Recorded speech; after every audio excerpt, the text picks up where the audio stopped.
Você pode explicar o que é a internet? Você já ouviu sobre o jovem de 19 anos que perdeu um processo para o Metallica e depois passou a década seguinte desmontando silenciosamente toda a indústria da música por dentro? O nome dele é Sean Parker.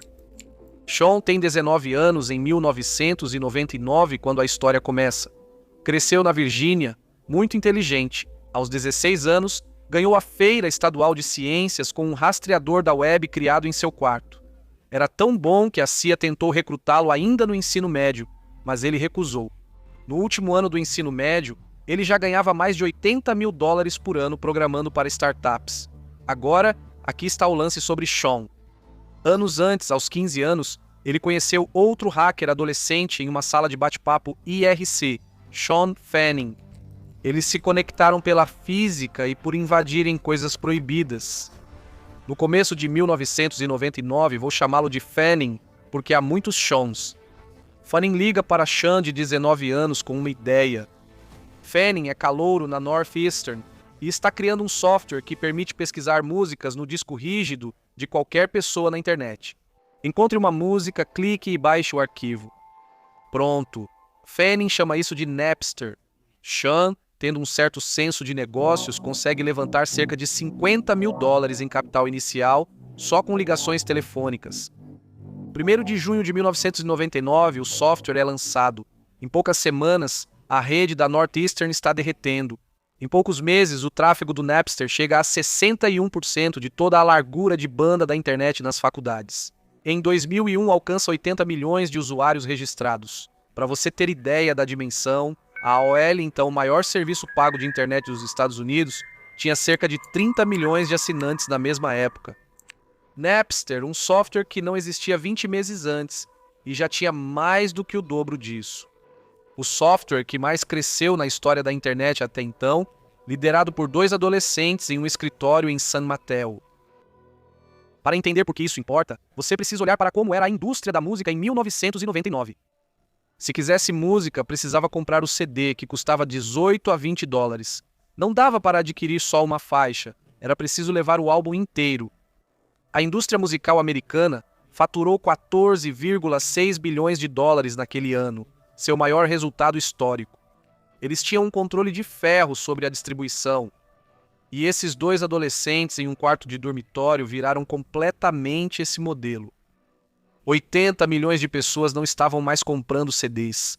E essa história está prestes a ficar insana.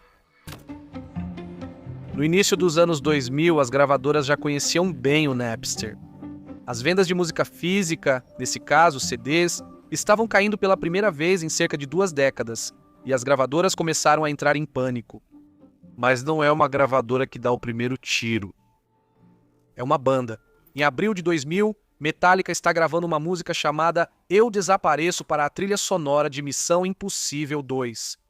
Ela não foi lançada, não foi promovida, não foi finalizada, e então o baterista deles, Lars Ulrich, ouve ela no rádio.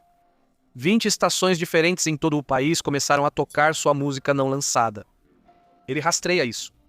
O vazamento remonta ao Napster, e a reação exata dele registrada foi, abre aspas, bem, se eles mexerem com a gente mexe com eles. Metallica contrata a NetPD para monitorar usuários do Napster que compartilham suas músicas. A empresa fornece uma lista. 335.435 nomes, 60 mil páginas de comprimento. Eles imprimiram todas as 60 mil páginas. E em 3 de maio de 2000, Lars pessoalmente chega ao escritório do Napster em San Mateo com todas as 60 mil páginas impressas no porta-malas. A imprensa está lá. Há também muitos universitários que souberam da vinda dele e vieram gritar com ele. A polícia de San Mateo precisou controlar a multidão. Sean está assistindo a tudo isso do outro lado da rua. Ele coloca um moletom com capuz e sai para ver o espetáculo. Lars entrega a caixa para os advogados do Napster, volta para o SUV e dirige para casa. Ele acha que venceu. Na verdade, ele não tinha vencido, porque milhões de pessoas acabaram de ver o baterista mais famoso do metal tentando bani-los do serviço que eles usavam todos os dias. E ficou tão ruim para o Metallica que um estúdio de animação em Flash, bem popular na época, chamado Camp Chaos, lançou uma série chamada Napster Bad, com versões animadas de Lars e James Hetfield, resmungando sobre dinheiro em meio a monossílabos. E isso viralizou. As pessoas ainda citam isso 25 anos depois. Então, Lars não está mais apenas processando o Napster. As pessoas que usam o Napster também estão se envolvendo nesse processo. E Lars virou a piada de toda a internet. E enquanto esse espetáculo público está acontecendo, Sean está prestes a perder toda a sua empresa. E essa parte foi insana de descobrir. Em maio de 2000, a Associação da Indústria Fonográfica da América, a RAA, a associação do setor que representa todas as grandes gravadoras do país, está processando o Napster desde dezembro. E um dos advogados deles está analisando cada documento interno do Napster que eles foram obrigados a entregar no processo de descoberta. Ele buscava uma prova irrefutável e encontra um e-mail que Sean havia enviado para Fanning meses antes. O cofundador, o cara dos negócios, aquele cuja função inteira é provar que o Napster é um serviço de busca legítimo, escreveu com suas próprias palavras, abre aspas, eles veem que não estamos apenas disponibilizando música pirata, mas também impulsionando a demanda. Aquele e-mail de novo, a prova definitiva. A defesa do Napster em todos os processos se baseava em um único argumento. Não sabem o que os usuários fazem no serviço, sendo apenas um mecanismo de busca. E aqui está um dos fundadores, por escrito, em inglês claro, admitindo que sabe exatamente o que está acontecendo na plataforma e que está feliz com isso. Sean contou anos depois que textos que escreveu na adolescência hoje são exemplos de advertência em livros de direito. O conselho do Napster o expulsa. Ele tem 20 anos, acabou de ajudar a criar o software de crescimento mais rápido da história da internet e está desempregado, dormindo no sofá de amigos na Califórnia. 2 meses depois, em julho de 2000, Lars depõe ao Comitê Judiciário do Senado dos Estados Unidos e compara os usuários do Napster a ladrões de lojas. Na mesma audiência, Alanis Morissette afirma aos senadores que o Napster ajuda artistas ao impulsionar vendas de ingressos e produtos. A sala se voltou contra Lars, e ao final da audiência, o público havia se voltado contra o Metallica. 2 meses depois disso, no MTV Video Music Awards, Sean Fanning entra no palco para apresentar Britney Spears, vestindo uma camiseta do Metallica. Alguém nos bastidores pergunta para ele sobre isso e ele responde com a maior seriedade, abre aspas, um amigo compartilhou comigo. Os processos continuam chegando também. Dr. Dre se junta ao Metallica. Outras gravadoras entram na briga.